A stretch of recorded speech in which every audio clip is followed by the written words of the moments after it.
Gyventojai dažnai skundžiasi, kad jiems namuose nešyla gyvatukai. Priminame, jog pakeitus vamzdžio dalį problema neišsisprendžia, reikia keisti visą vamzdyną. Investicijos atrodo didelės, tačiau jos pasiteisina ilgą laiką.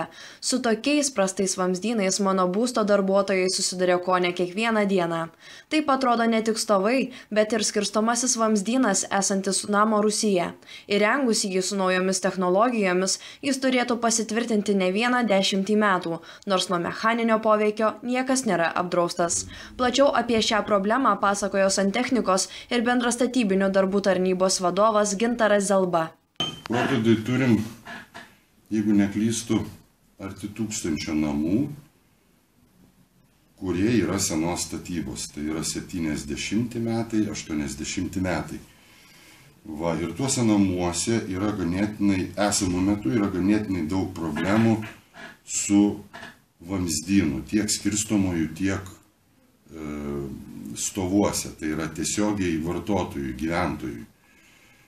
Kadangi tie vamzdynai yra jau seni, dauguma jų yra užkalkėję, užrūdiję, ne tik kad iš išorės, ką mes galim vizualiai pamatyti, bet dažnas gyventojas reikšdamas pretenzijas būna teisus, sakydamas, kad iki manęs nepatenka karštas vanduo, kad spaudimas mažas, kad man nešyla gyvatukai. Anksčiau sprendimas būdavo priimamas išvalyti ties stovais vamzdyną ir atatai turėtų problema įsispręsti. Bet ta problema neįsisprendžia vien tik tai todėl, kai buvom nuėję ir į konkretų namą, keičiant vamzdynus, randam štai tokius užkalkėjusius vamzdžius.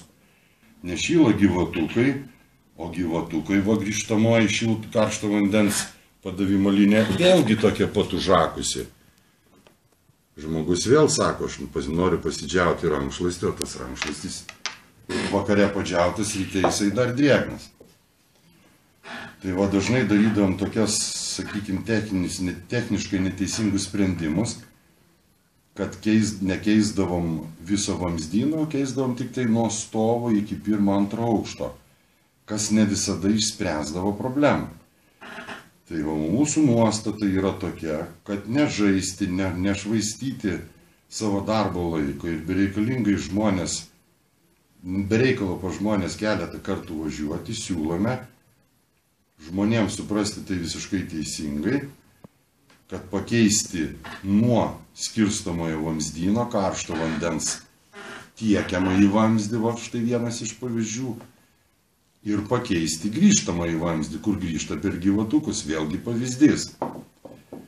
Šito mes pasiekėm žymiai didesnį efektą, žmonės būna patenkinti, jie nebekelia pretenzijų ir problema išspręsta ir ventilis pakeistas, o štai vamzdynas apgailėtinas būklės. Kaip matot, nors ventilis yra pakeistas.